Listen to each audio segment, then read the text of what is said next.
नमस्कार, मैं हूं अंकित गुप्ता। आपके सामने हाजिर हूं एक और वीडियो के साथ में। ये वीडियो मैं आपके सामने तब लेकर आ रहा हूं जब अब से कुछ ही दिनों बाद संसद के मानसून सत्र की शुरुआत होनी है। 20 जुलाई से शुरुआत होनी है, 13 अगस्त तक चलेगा। देखिए, वैसे तो इस सत्र में कई मुद्दों पर हंगामा रह सकता है, जिसमें पेपर लीक का मुद्दा है, राम मंदिर जो चढ़ावा चोरी का मुद्दा है वो है, उसके अलावा जिस तरीके से जो है अन्य मुद्दे सामने आए हैं, फिर चाहे वो पेट्रोल में एथनॉल ब्लेंडिंग का मामला हो, वो मुद्दा है। तो ये तमाम मुद्दे हैं जिनको लेकर के हंगामा जारी रह सकता है। लेकिन इस सत्र पे जो सबसे बड़ी जो निगाह टिकी हुई है वो ये है कि क्या समीकरण बदलने जा रहे हैं। अब आप सोच रहे होंगे कौन से समीकरण की मैं बात कर रहा हूँ। मैं बात कर रहा हूँ नंबर गेम की, मैं बात कर रहा हूँ 2/3 बहुमत की, मैं बात कर रहा हूँ एनडीए के मजबूत होने की, मैं बात कर रहा हूँ विपक्ष के कमजोर होने की। देखिए, ये बात मैं आपके सामने इस समय ये करने की वजह साफ तौर पर कई सारी हैं, क्योंकि जब पिछली बार यानी कि अप्रैल महीने में सरकार की तरफ से जब वो डिलिमिटेशन वाला बिल और उसके साथ ही में महिला आरक्षण वाला जो बिल लाया गया था, तो वहाँ पर साफ तौर पर सरकार को एक बड़ा झटका लगा था, एनडीए को बड़ा झटका लगा था, क्योंकि वो बिल पास नहीं हो सका था, सदन में गिर गया था। लोकसभा में उस बिल का विरोध किया गया था और जब वोटिंग हुई तो वो बिल वहीं पर गिर गया। तो अब आप कहेंगे तो उसके बाद से घटनाक्रम तो आप भी फॉलो कर ही रहे होंगे कि काफ़ी कुछ जो है इधर उधर हो गया है। टीएमसी वाले सांसद इधर आ गए हैं, वो एक नई पार्टी में चले गए हैं, शिवसेना के कुछ सांसद टूट गए हैं। तो ये काफ़ी घटनाक्रम रहा है। लेकिन इसका मतलब क्या है? इसका मतलब ये है कि जो अब ये मानसून सत्र शुरू होने जा रहा है, इसमें आपको एक बड़ा खेल देखने को मिल सकता है। खेल क्या है?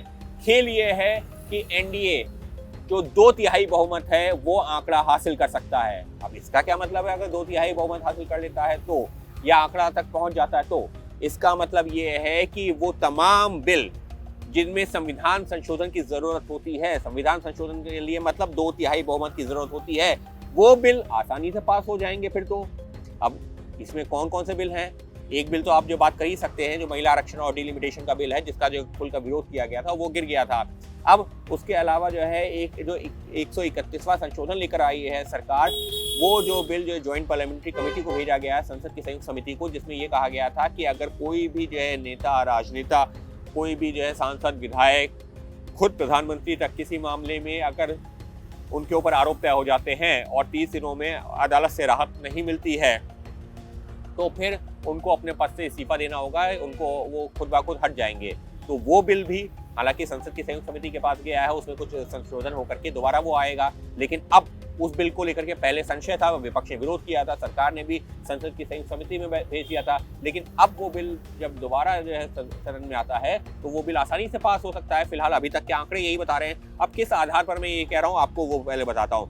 देखिए, जब अप्रैल महीने में महिला आरक्षण के साथ में जो डिलिमिटेशन वाला बिल जो सरकार लेकर आई थी, वो जो गिरा था, उस दौरान सदन की संख्या क्या थी? सिर्फ आंकड़ों पे बात कर रहा हूँ। उस दौरान सदन में जो उपस्थित सदस्य थे वो 528 थे, जिसमें से 230 ने खिलाफ वोट किया, 298 ने पक्ष में किया, और वो बिल गिर गया। क्यों? क्योंकि 2/3 सरकार को बहुमत चाहिए था। 2/3 के लिए जो है बहुमत का आंकड़ा था 348 का, लेकिन सरकार के पास तो 298 थे एनडीए के पास में, वो बिल गिर गया।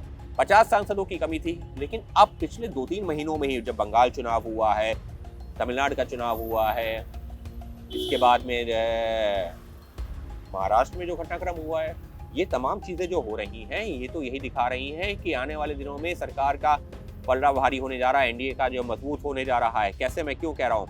देखिए, अगर मैं सिर्फ पिछले आंकड़ों को लेता हूँ, अभी 528 की संख्या थी, 298 जो है उनके पास में, यानी कि एनडीए के पास में जो वोट थे, 230 विपक्ष में थे। लेकिन अब क्या बदल रहा है?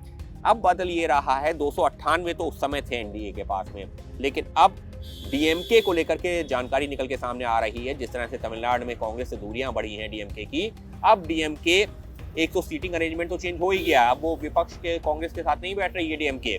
लोकसभा में जब अभी मानसून सत्र होगा तो वो भी एक देखने दिलचस्प तस्वीर होगी। तो वहां पर डीएमके के 22 सांसद एनडीए का समर्थन कर सकते हैं, एब्सटेन हो सकते हैं या समर्थन कर सकते हैं। सिनेरियो लेकर के चलते हैं, अगर समर्थन करते हैं तो क्या होता है। तो 298 + 22 आंकड़ा हो जाता है 320 का। चाहिए तो 348, अगर 528 सांसद ही हाजिर होते हैं सदन में तो 320 ही हो जाता है। इसके अलावा अगर आप देखेंगे तो 20 तृणमूल कांग्रेस के सांसद भी पाला बदल चुके हैं। एनसीपीआई जो एक छोटी सी पार्टी थी उसमें शामिल हो चुके हैं और कहा जा रहा है कि अब वो जो समर्थन कर रहे हैं सरकार का। सरकार कोई भी जो है बिल लेकर आएगी उसका समर्थन करेंगे। तो 320 प्लस ये 20 हो जाता है आंकड़ा 340।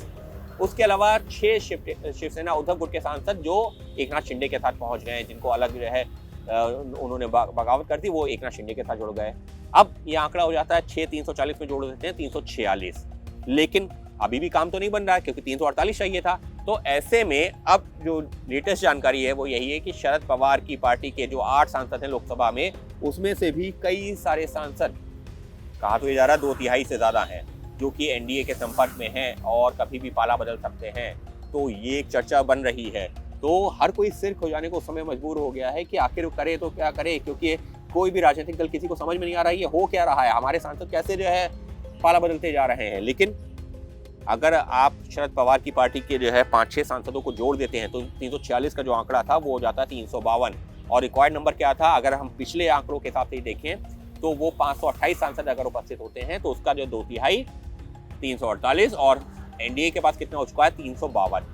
ऐसे में अगर सदन की संख्या 530-32 तक भी हो जाती है तब भी एनडीए के पास आज की तारीख में आपको बहुमत नजर आने लगा है अगर शरद पवार के गुट के सांसद एनडीए का हिस्सा बन जाते हैं। और वैसे भी जो शरद पवार गुट जो पार्टी थी एनसीपी, उसमें 2 धड़े तो हो ही चुके हैं।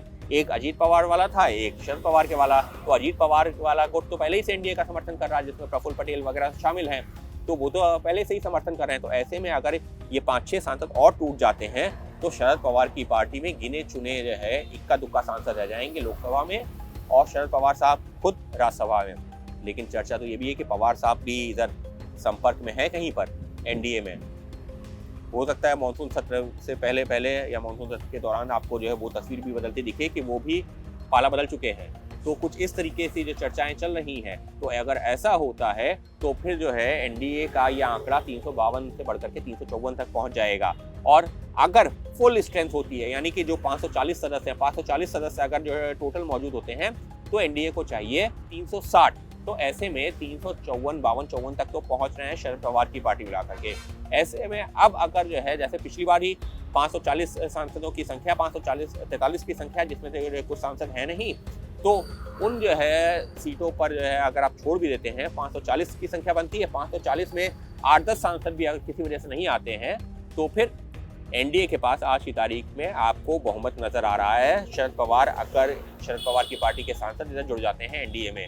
और फिलहाल जिस बात की चर्चा बेहद तेज है, इसका असर क्या होगा?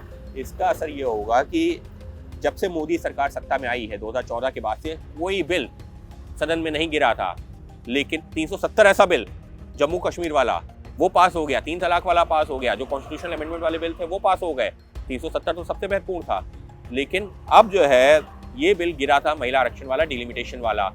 कहा गया था कि परिसीमन सरकार करवाना चाहती है अपने मन मुताबिक, इस वजह से सरकार की मंशा महिलाओं को आरक्षण देने से ज्यादा परिसीमन करवाने की है। और इस बात का विरोध कर रही थी समाजवादी पार्टी समेत तमाम विपक्षी पार्टियां। लेकिन अब तो समीकरण बदल गया है। तो ऐसे में अब जब मानसून सत्र होगा, अगर ये कहा जाए कि एनडीए 2/3 बहुमत के साथ में उतरेगी और अब कोई भी बिल आता है तो उसको आसानी से पास करवाया जा सकेगा, तो कहना गलत नहीं होगा। और इसी वजह से मुझे जो जैसा लग रहा है कि परिसीमन वाला बिल, डिलिमिटेशन और महिला आरक्षण वाला बिल तो जो सरकार के एजेंडे में है ही।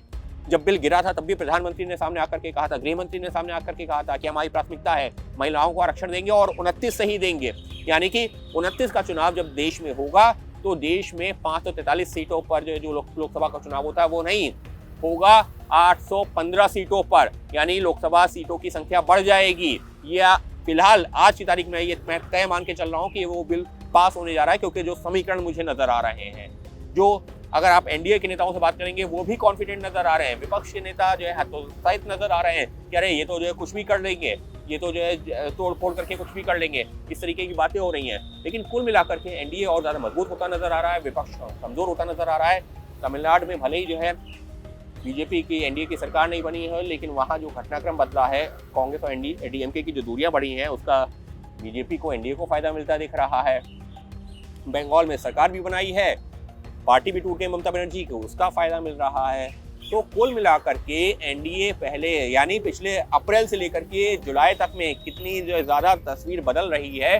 50 से 60 सांसदों की संख्या आपको बढ़ती नजर आ रही है एनडीए के पक्ष में, और ये एक बहुत बड़ा आंकड़ा है क्योंकि अब तमाम संविधान संशोधन वाले बिल सदन से पास हो सकते हैं और इसकी शुरुआत हो सकती है उस बिल से जिसके तहत जो है प्रधानमंत्री से लेकर के अगर कोई जो है मंत्री भी है, किसी राज्य सरकार में भी जो है मंत्री है, विधायक है, उसको भी अगर दोषी करार दिया जाता है या उसके खिलाफ आरोप बनते हैं और उसको अदालत से राहत नहीं मिलती है, कोर्ट उसको स्टे नहीं करती है, तो उसको अपने पद से इस्तीफा देना होगा। तो ऐसे में ये बिल अपने आप में महत्वपूर्ण है और सरकार इसको भी लेकर आई थी ट्रांसपेरेंसी की बात कहते हुए। तो ये बिल जो है मुझे लगता है कि महिला आरक्षण वाला जो डिलिमिटेशन वाला बिल होगा वो जो आएगा वो तो बाद में आएगा ही, लेकिन उससे पहले मुमकिन है कि इस बिल को जो है सरकार पास करवाए और ये बिल पास होने से एक तरह से नंबर गेम क्लियर हो जाएगा।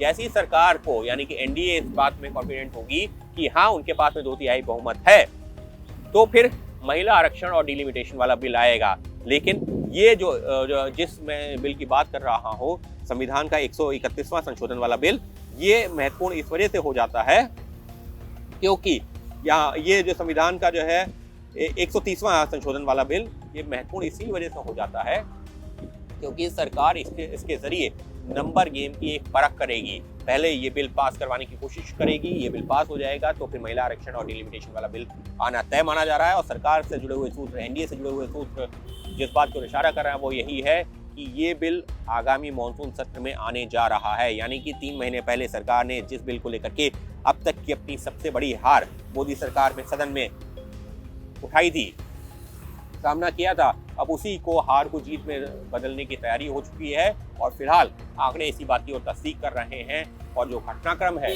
वो यही बता रहा है कि 3 महीने में राजनीति, देश की राजनीति बहुत बदल चुकी है, खास तौर पर अगर आप संसद के लिहाज से बात करेंगे तो निश्चित तौर पर संसद सत्र शुरू होने वाला है, तमाम और घटनाक्रम रहेंगे, उन पर भी नजर बनी रहेगी। आपके सामने और वीडियो लेकर आता रहूंगा, लेकिन ये एक ऐसा मुद्दा था जो मुझे लगा आपके सामने लाना चाहिए। आंकड़ों के हिसाब से क्या कुछ बदल गया 3 महीने में, उस हिसाब से, और मानसून सत्र में सरकार की प्राथमिकता क्या है, उस लिहाज से आपके सामने इन तथ्यों को लेकर आया हूँ। बने रहिए मेरे साथ में, जल्द हाजिर होऊंगा फिर एक नए वीडियो के साथ में।